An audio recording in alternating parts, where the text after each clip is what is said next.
Hello engineers, assalamu alaikum. Welcome to MEP Engineering BD. Dear engineers, আজকে আমরা যে টপিকসটা নিয়ে কথা বলবো সেটা হচ্ছে ফায়ার কোডস এন্ড স্ট্যান্ডার্ড।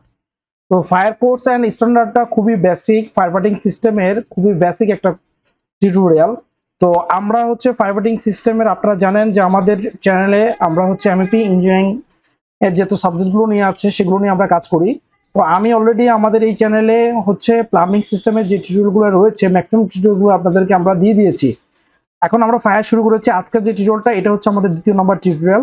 তো যদিও এই টিউটোরিয়ালগুলো খুবই বেসিক থেকে আমি শুরু করেছি, কারণ আমি চাই যে যারা নতুন একবারে শিখতে চাচ্ছে ফায়ার ফাইটিং সিস্টেম তারা যেন ধারাবাহিকভাবে একদম বেসিক থেকে একদম ডিজাইন টেস্টিং কমিশনিং পর্যন্ত যেন তারা সবগুলো জিনিস খুব স্বচ্ছভাবে ছোট ছোট জিনিসগুলো তারা যেন ক্লিয়ার থাকে, তার জন্য হচ্ছে আমি একদম বেসিক থেকে শুরু করেছি। তো যারা অলরেডি ফায়ার সম্পর্কে অনেক আইডিয়া রয়েছে তারা আজকের এই টিউটোরিয়ালটা স্কিপ করলেও চলবে, বা যারা নতুন তাদেরকে দেখতে হবে। এবং আমি আপনাদেরকে আরেকটি কথা বলতে চাই, যারা হচ্ছে, যেহেতু আমার এই চ্যানেলে প্লাম্বিং, ইলেকট্রিক্যাল এবং হচ্ছে ফায়ার ফাইটিং, HVAC সম্পর্কে টিউটোরিয়াল দেওয়া থাকবে, তো কেউ যদি মাঝখান থেকে কোনো একটা টিউটোরিয়াল টপিকস আপনারা দেখেন, তারা যদি চান যে আমি অন্যান্য ভিডিওগুলো ধারাবাহিক ভাবে আমি দেখতে চাই, তাহলে সেক্ষেত্রে আপনারা কিভাবে খুঁজে পাবেন আমাদের ভিডিও? খুব সহজে আপনারা প্রথমে কি করবেন, একটু কষ্ট করে আমাদের ইউটিউব চ্যানেলে প্রথমে চলে যাবেন।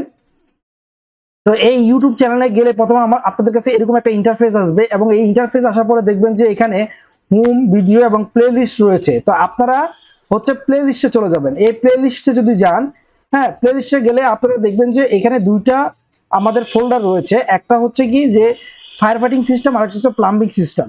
তো অন্যান্য আমি আর মাত্র প্লাম্বিং সিস্টেমের কোর্সগুলো কমপ্লিট করেছি। এখানে আপনারা প্লাম্বিং সিস্টেম যদি শিখতে চান, প্লাম্বিং সিস্টেমের এই প্লেলিস্টে যদি যান তাহলে সকল ধরনের ভিডিও ধারাবাহিকভাবে আপনারা পেয়ে যাবেন। যদি ফায়ার ফাইটিং সিস্টেমে আপনারা ক্লিক করেন তাহলে এখানে আপনারা সকল ভিডিও পেয়ে যাবেন। তো আশা করি খুব সহজে আপনারা এখান থেকে আমাদের এই ভিডিওগুলো খুঁজে পাওয়াটা খুবই আপনাদের জন্য ইজি হবে। তো চলুন কথা না বাড়িয়ে আমরা আমাদের টপিকসে চলে যাই। তো ফ্রেন্ডস, কোডস এন্ড স্ট্যান্ডার্ড। তো codes and fire codes and standard কি, আজকে আমরা এগুলো নিয়ে একটু আলোচনা করব। তো চলুন প্রথমে আমরা যে জিনিসটা শিখবো সেটা হচ্ছে ফায়ার কোডস কি। তো ফায়ার কোড হচ্ছে কি ফ্রেন্ডস, আমি যদি এই লেখাগুলো পড়ার আগে যদি আমি আপনাদেরকে একটু সহজভাবে বলতে চাই, যে কোড হচ্ছে যে কতগুলো রেগুলেশন বা রুলস, যেগুলো কি করবে, ওই রুলস এন্ড রেগুলেশন গুলো কি করবে, যে আমাদের যদি ফায়ার হ্যাজার্ড থাকে সেই ফায়ার হ্যাজার্ড গুলোকে তারা প্রিভেন্ট করবে। এবং হচ্ছে আমাদের life safety, people life safety, এবং হচ্ছে আমাদের যে অ্যাসেট থাকবে অর্থাৎ আমাদের যে প্রপার্টি থাকবে সেই প্রপার্টি থেকে সে তারা হচ্ছে সেফটি প্রদান করবে হচ্ছে ডিউরিং হচ্ছে আমাদের যখন ফায়ার ইভেন্ট হবে, অর্থাৎ ফায়ার যখন হবে তখন সেই ফায়ারে আমাদের পিপলস দের লাইফ সেফটি এবং হচ্ছে আমাদের প্রপার্টি সেফটি হচ্ছে প্রোভাইড করবে এই রুলস এন্ড রেগুলেশন। তো ফ্রেন্ডস, এই রুলস এন্ড রেগুলেশন গুলো নর্মালি হচ্ছে যে একটা লোকাল অথবা ন্যাশনাল অথরিটিস, কোন একটা ন্যাশনাল অথরিটি বা লোকাল অথরিটিস দ্বারা হচ্ছে এনফোর্স করা হয়ে থাকে এই রুলস এবং রেগুলেশন গুলো। এবং এই রুলস রেগুলেশন গুলোর মধ্যে হচ্ছে ডিজাইন, কনস্ট্রাকশন, মেইনটেনেন্স এবং অপারেশন, একটা বিল্ডিং এর এই জিনিসগুলো ফলো করেই হচ্ছে, এই জিনিসগুলোকে ফলো করতে বিল্ডিং গুলো যখন আমাদের তৈরি করবে, যখন একটা ডিজাইন যখন একটা বিল্ডিং হচ্ছে ডিজাইন করবে, কনস্ট্রাকশন অথবা মেইনটেনেন্স, অপারেশন, এই জিনিসগুলো, এই কোডটা তখন হচ্ছে ফলো করে আমাদের এই জিনিসগুলো করতে হবে। তো ফ্রেন্ডস, এখানে দেখুন যে জিনিসগুলো এখানে আমাদেরকে বলেছে যে ফায়ার কোডের ক্ষেত্রে, যে fire code refers to A set of regulation. আমি যেটা বলেছিলাম যে রুলস অ্যান্ড রেগুলেশন, অর্থাৎ কতগুলো rules and regulation to prevent fire Hazard, অর্থাৎ ফায়ার হ্যাজার্ডকে প্রিভেন্ট করার জন্য কতগুলো rules and regulation, and ensure the safety of people and property of the property in the event of fire. অর্থাৎ যখন fire হবে তখন হচ্ছে আমাদের পিপলের লাইফ সেফটি এবং হচ্ছে প্রপার্টি সেফটি, এইটা হচ্ছে আমাদের সেই প্রদান করবে হচ্ছে কি ফায়ার কোডস। এবং এই কোডগুলো টাইপিক্যালি এনফোর্সড, অর্থাৎ বাই এনফোর্স করা হয় by local or national authorities, অর্থাৎ কোনো একটা জায়গার বা দেশের বা কান্ট্রিজ লোকাল বা ন্যাশনাল অথরিটি দ্বারা এগুলো হচ্ছে এনফোর্স করা হয়, অর্থাৎ বাধ্যতামূলক করা হয়, এন্ড মাস্ট বি ফলোড, এবং অবশ্যই সেগুলো ফলো করতে হবে ডিউরিং দ্য ডিজাইন, অর্থাৎ ডিজাইন করার সময়, কনস্ট্রাকশন, মেইনটেনেন্স, একটা building design, construction, operation, maintenance করার সময় আমাদের অবশ্যই এই কোডগুলো ফলো করেই হচ্ছে আমাদের করতে হবে। তো এখন আসুন দেখি আমাদের এই ফায়ার কোডগুলো নরমালি আমরা কি কি ফায়ার কোড ফলো করে থাকি। তো তো ফ্রেন্ডস আমি এখানে প্রথমে যে কোডটা দিয়েছি সেটা হচ্ছে এনএফপিএ। এনএফপিএ মানে হচ্ছে ন্যাশনাল ফায়ার প্রোটেকশন অ্যাসোসিয়েশন। এই ন্যাশনাল ফায়ার প্রোটেকশন অ্যাসোসিয়েশন হচ্ছে এটা হচ্ছে একটা ইউএস বেসড অর্গানাইজেশন, যারা হচ্ছে ফায়ার ফাইটিং সিস্টেমের কোনো একটা বিল্ডিং বা কোনো একটা স্ট্রাকচার ডিউরিং ডেভেলপমেন্ট অর্থাৎ ডেভেলপ করার সময় হচ্ছে সেগুলোর design, installation, construction, maintenance, operation কি হবে সেইগুলো ডিটেইলি তারা হচ্ছে আমাদেরকে রুলস রেগুলেশন এবং স্ট্যান্ডার্ড আমাদেরকে হচ্ছে প্রোভাইড করে থাকে এই এনএফপিএ কোড। তো এনএফপিএটা অ্যাকচুয়ালি ইন্টারন্যাশনালি একটা কোড এবং নর্মালি ফায়ার ফাইটিং সিস্টেমের সবচেয়ে বেশি যে জিনিসটা ফলো করে থাকে সবাই ডিজাইনের ক্ষেত্রে সেটা হচ্ছে এনএফপিএ। ডিজাইন টেস্টিং কমিশন সব ক্ষেত্রে হচ্ছে এনএফপিএটা ফলো করে থাকে। দেন হচ্ছে বিএনবিসি। তো friends BNBC actually Bangladesh national building code, যে কোনো দেশেরই অর্থাৎ প্রত্যেকটা কান্ট্রি এনএফপিটা হচ্ছে ইন্টারন্যাশনালি ওয়েট সবাই ফলো করতে পারে, বাট বিএনবিসি অথবা এনবিসি এগুলো হচ্ছে ন্যাশনাল কোড, বিল্ডিং কোড। অর্থাৎ যে যে দেশের জন্য ফায়ার ফাইটিং সিস্টেমটা ডিজাইন করবেন সেই সেই দেশের জন্য একটা হচ্ছে ন্যাশনাল কোড বা লোকাল কোড থাকে, যেটাকে ন্যাশনাল বিল্ডিং কোড বলা হয়। তো এই ন্যাশনাল বিল্ডিং কোডটা বাংলাদেশের ক্ষেত্রে হচ্ছে বিএনবিসি। এই বিএনবিসি হচ্ছে বাংলাদেশের একটা লোকাল কোড, যেখানে হচ্ছে ফায়ার ফাইটিং সিস্টেমের সম্পর্কে রুলস রেগুলেশন সম্পর্কে আমাদেরকে বলা হয়েছে। দেন হচ্ছে আরএসসি। আরএসসিটা হচ্ছে কি আরএনজি সাস্টেইনেবিলিটি কাউন্সিল। অর্থাৎ আরএনজি সেক্টরে যদি আমরা fire fighting system design construction করতে যাই সেই ক্ষেত্রে আমাদেরকে হচ্ছে এই আরএসসি আমাদেরকে ফলো করতে হবে। দেন হচ্ছে এফএসসিডি। এফএসসিডি হচ্ছে Bangladesh fire service and civil defence. অর্থাৎ বাংলাদেশ ফায়ার সার্ভিস এবং সিভিল ডিফেন্স হচ্ছে আমাদের যে ন্যাশনাল বা লোকাল যে ফায়ার কোড রয়েছে বা রেগুলেশন রয়েছে তারা হচ্ছে আমাদেরকে সেগুলোকে ভেরিফাই এবং হচ্ছে সেগুলো আমাদেরকে কিছু কিছু ক্ষেত্রে আমাদেরকে হচ্ছে গাইডলাইন সেগুলো হচ্ছে ওনারা আমাদেরকে দিয়ে থাকেন।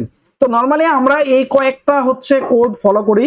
তো ফ্রেন্ডস এখানে আমি কয়েকটা আপনাদেরকে তাদের হচ্ছে লোগো আমি আপনাদেরকে এখানে তুলে ধরেছি, যেমন এনএফপি এর লোগোটা অনেকটা এরকম। তারপরে আপনারা বিএনবিসির বইটা বা গাইডলাইনটা আপনারা এভাবে পাবেন। এটা হচ্ছে আরএসসি এবং এটা হচ্ছে আমাদের fire fighting FSC Bangladesh fire service and civil defence এর লোগোটা এখানে আমি অ্যাড করে দিয়েছি আপনাদের জাস্ট সুবিধার্থে বোঝার জন্য।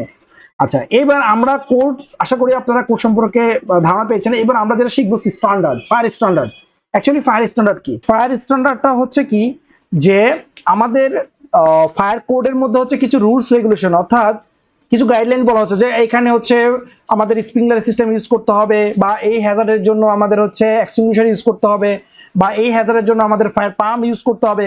কিন্তু ফ্রেন্ডস আমাদেরকে স্ট্যান্ডার্ড যেটা করে সেটা হচ্ছে এই যে আমরা এখানে যে ফায়ার পাম্প ইউজ করব, এই ফায়ার পাম্পটা কি ধরনের ক্যাপাসিটি হবে, কিভাবে সেই ক্যাপাসিটি ক্যালকুলেশন করব, কিভাবে ইনস্টলেশন করব, কিভাবে মেইনটেনেন্স করব, অপারেশনটা কিভাবে করব, টেস্টিং কমিশনিংটা কিভাবে করব, এই টোটাল ডিটেইল স্পেসিফিকেশনটা হচ্ছে আমাদের ফায়ার স্ট্যান্ডার্ডে আলোচনা করা হয়ে থাকে। তো আমরা এখানে আমাদেরকে দেখুন যেটা বলেছে যে these are detailed specification developed by organization like the NFPA to provide practical guidance। অর্থাৎ যে আমাদের যে অর্গানাইজেশন গুলো রয়েছে বা কোড গুলো রয়েছে তারা হচ্ছে কি আমাদেরকে ডিটেইল স্পেসিফিকেশন প্রদান করে on how to meet the requirements of fire code। অর্থাৎ ফায়ারের যে কোড গুলো রয়েছে, গাইডলাইন্স গুলো রয়েছে বা রেগুলেশন গুলো রয়েছে সেগুলো আমরা কিভাবে হচ্ছে মিট করব সেই ডিটেইল স্পেসিফিকেশনটা হচ্ছে আমাদেরকে স্ট্যান্ডার্ড দিয়ে থাকে।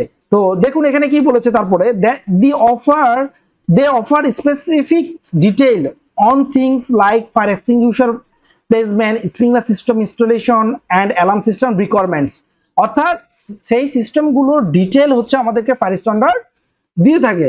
তো ফ্রেন্ডস এখানে আমি কিছু এনএফপি এর, যেমন আমরা যদি এনএফপি এর কথা বলি, এনএফপি এর কিছু স্ট্যান্ডার্ড রয়েছে, যেমন এনএফপি এর 10। এনএফপি 10 হচ্ছে কি পোর্টেবল ফায়ার এক্সটিংগুইশার। অর্থাৎ portable fire extinguisher design, installation, placement এগুলো নিয়ে হচ্ছে এনএফপি 10 ডিটেইল স্পেসিফিকেশন আকারে হচ্ছে আমাদেরকে প্রোভাইড করে। এটা হচ্ছে তাহলে এই পোর্টেবল ফায়ার এক্সটিংগুইশার স্ট্যান্ডার্ড যদি আমরা বলি এনএফপি 10 স্ট্যান্ডার্ড অনুসারে হচ্ছে আমরা পোর্টেবল ফায়ার এক্সটিংগুইশারটা ইনস্টল করে থাকি। দেন হচ্ছে এনএফপি 12। এনএফপি 12 স্ট্যান্ডার্ডটা হচ্ছে কি total flooding carbon dioxide system. অর্থাৎ কার্বন ডাইঅক্সাইড ফ্লাডিং সিস্টেমটা হচ্ছে আমরা এনএফপি 12 অথবা ফলো করি। দেন হচ্ছে এনএফপি 13 অটোমেটিক স্প্রিংলার সিস্টেম। তো ফ্রেন্ডস এই যে অটোমেটিক স্প্রিংলার সিস্টেমটাকে হচ্ছে আমরা টোটাল ফায়ার ফাইটিং সিস্টেমের 60% সিলেবাস কিন্তু আমাদের এই অটোমেটিক স্প্রিংলার সিস্টেম। তো এই এনএফপি 13 কিন্তু সেই অটোমেটিক স্প্রিংলার সিস্টেমের সম্পর্কে কিন্তু আমাদের স্ট্যান্ডার্ডাইজেশন স্ট্যান্ডার্ডাইজেশন প্রদান করা হয়ে থাকে। তো এই NFPA 13 ফলো করেই কিন্তু আমরা এই অটোমেটিক ফায়ার স্প্রিংকলার সিস্টেম হচ্ছে design, installation, testing, commissioning, maintenance, operation এগুলো হচ্ছে আমরা করে থাকি। তেমনি ভাবে হচ্ছে NFPA 14 রয়েছে স্ট্যান্ড পাইপ সিস্টেম, NFPA 20 হচ্ছে ফায়ার পাম্প সিস্টেম। এই ফায়ার পাম্প নিয়ে ডিটেইলি আলোচনা করা হচ্ছে NFPA 20, তারপর NFPA 22 fire water tank, NFPA 25 installation, testing and commissioning perfect সিস্টেমের, NFPA 72 fire alarm system, 92A smoke management system, NFPA 2001 হচ্ছে ক্লিন এজ এন্ড সিস্টেম। এগুলো হচ্ছে আমাদের NFPA স্ট্যান্ডার্ড। ঠিক আছে, তো আশা করি ফ্রেন্ডস আপনারা ফায়ার কোড এন্ড স্ট্যান্ডার্ড নিয়ে হচ্ছে আমরা একটা স্বচ্ছ একটা মোটামুটি একটা ধারণা দেওয়ার চেষ্টা করেছি। আশা করি আপনারা মোটামুটি একটা ধারণা পেয়েছেন। তারপরে যে আরেকটা টপিকস যে রয়েছে কোড এন্ড স্ট্যান্ডার্ডের কথা বলে আসলে আমাদেরকে সেটা হচ্ছে আমাদের অথরিটি হ্যাভিং জুরিসডিকশন অর্থাৎ AHJ। AHJটা হচ্ছে authority having jurisdiction means the organization, office or individual responsible or for approval layout drawings, equipment, installation and procedure। অর্থাৎ আমাদের ফায়ার ফাইটিং সিস্টেমের layout drawings, equipment, installation, procedure এগুলো অ্যাপ্রুভাল করে হচ্ছে আমাদের একটা যে অর্গানাইজেশন বা যে অফিস বা কোনো একটা ব্যক্তি রেসপন্সিবল পারসন লোকাল পারসন দ্বারা, সেটা হচ্ছে লোকাল অর্গানাইজেশন দ্বারা, সেটা হচ্ছে অথরিটি হ্যাভিং জুরিসডিকশন। তো বাংলাদেশে অথরিটি হ্যাভিং জুরিসডিকশন হচ্ছে আমাদের Bangladesh fire service and civil defence. এই Bangladesh fire service and civil defence হচ্ছে আমাদের AHJ। এবং AHJ অনেক সময় যদি কোনো একটা রুলস বা গাইডলাইন যদি আমরা NFPA অথবা BNBC বা কোনো একটা জায়গায় না পাই, তাহলে সেই ক্ষেত্রে আমাদেরকে হচ্ছে এই অথরিটি হ্যাভিং জুরিসডিকশন তাদের ডিরেকশন বা তাদের হচ্ছে পরামর্শ নিয়ে হচ্ছে আমাদেরকে, তাদের অ্যাপ্রুভাল নিয়ে হচ্ছে আমাদেরকে কাজ করতে হবে। তো ফ্রেন্ডস এই ছিল অথরিটি হ্যাভিং জুরিসডিকশন। তো ফ্রেন্ডস আজকে এই পর্যন্ত চেষ্টা করেছি আপনাদেরকে কোর্স এন্ড স্ট্যান্ডার্ড নিয়ে একটা ধারণা দেওয়ার জন্য। আশা করি আপনারা মোটামুটি একটা ধারণা পেয়ে যাবেন। তো ফ্রেন্ডস যাদের এই টিউটোরিয়ালটি ভালো লাগবে তারা বেশি বেশি করে লাইক, কমেন্ট, শেয়ার করবেন এবং আপনি যদি আমার এই চ্যানেলে নতুন হয়ে থাকেন চ্যানেলটি সাবস্ক্রাইব করে দিবেন যেন পরবর্তী নতুন নতুন টিউটোরিয়ালগুলো আপনার কাছে সবচেয়ে আগে পৌঁছে যায়। তো ফ্রেন্ডস আমরা এভাবে ধারাবাহিকভাবে একের পর এক ভিডিও দিয়ে থাকবে একদম ডিজাইন পর্যন্ত, ইনস্টলেশন, ড্রয়িং পর্যন্ত। তো আপনারা সেই পর্যন্ত আপনারা আমাদের সাথে থাকবেন। তো আজকে এই পর্যন্ত, আল্লাহ হাফেজ, ভালো থাকবেন, আসসালামু আলাইকুম।